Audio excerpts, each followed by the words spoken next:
Every parent has an inherent need and a goal to see if he can maximize his child's potential, specifically parents who are taking their parenting journey seriously. But many parents lack skills. With skills, I mean they don't know how to play.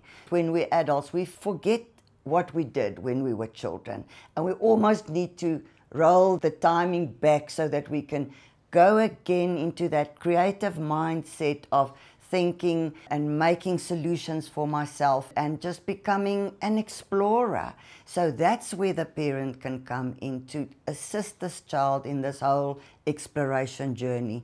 And that's where I saw that I could play a role in assisting parents to become the caregiver of the explorer.